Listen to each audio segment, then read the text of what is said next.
Moms for Liberty is an organization that's been in the news quite a bit over the last year or two, and from the point of view of a rational person, rarely for anything good, but even more rarely for anything as bad as this. A local Indiana chapter of the group quoted Adolf Hitler in a newsletter, and they've had to kind of apologize for it.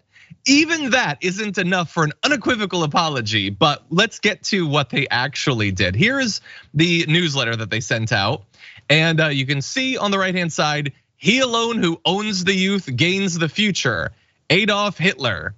Right above, as was pointed out by producer Mike, Moms for Liberty will not be intimidated by hate groups, which actually has rarely been as true because they clearly are not intimidated by hate groups, they're inspired by them.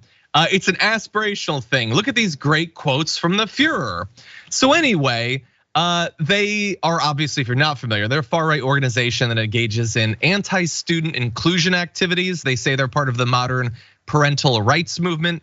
If rights is supposed to be defined as your right to have other people's kids not learn pretty much anything in school, they are in favor of that right. They are fine with COVID-19 running wild through schools. They don't believe that LGBTQ people should be able to live open, free lives.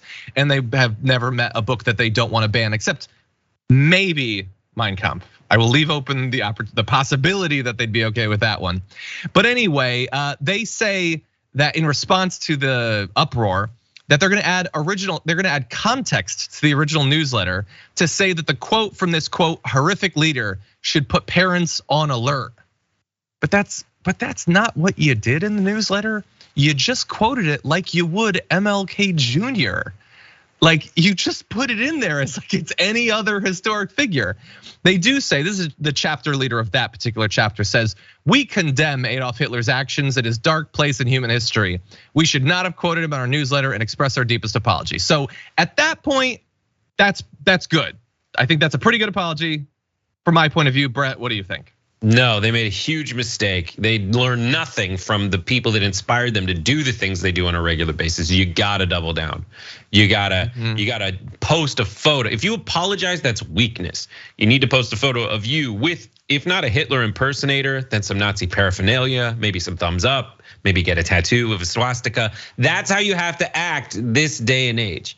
Those people not familiar with Moms of Liberty, they are my favorite. They are the moms who want to ban every book.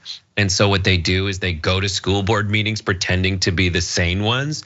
And all they do is read like the most salacious, smutty paragraphs from otherwise total award-winning books that inspire the kind of free thought they pretend is illegal. And so it's just moms being like, this is traumatizing my kid, what you got going on here. So I'm gonna read it, pin her down, smack her on the ass. You're just like, holy shnikes, lady. I feel the more traumatizing thing is you going in front of your kids, friends, parents, and the entire internet and talking about smacking people on the ass, you weirdo. Yeah, I think that reading erotica in public is a kink that hasn't gotten enough of a venue in the past. And I think that these PTA meetings have really freed people up to live their best lives. Yeah, it's just anyway. The moms are so bored. I'm founding like a new organization called Moms for Something Else to Do. Moms for like extracurricular activities that don't involve doing this.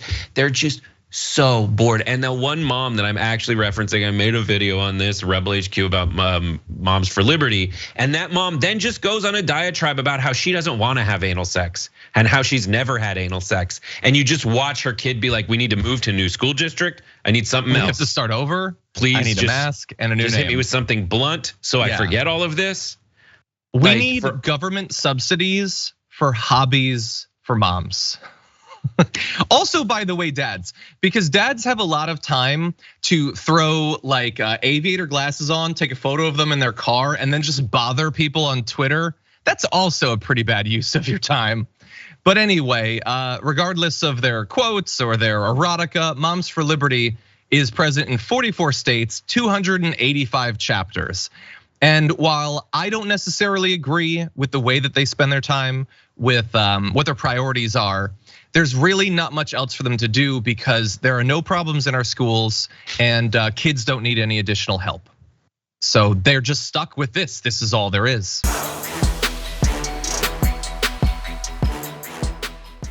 Check out the Damage Report podcast each day, wherever you get your podcasts, whether Pocket Casts or Stitcher or iTunes.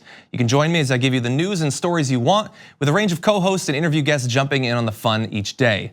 Again, that's the Damage Report, wherever you get your podcasts. And if you get them at iTunes, don't forget to rate and review. Sometimes I'll read them live on the show.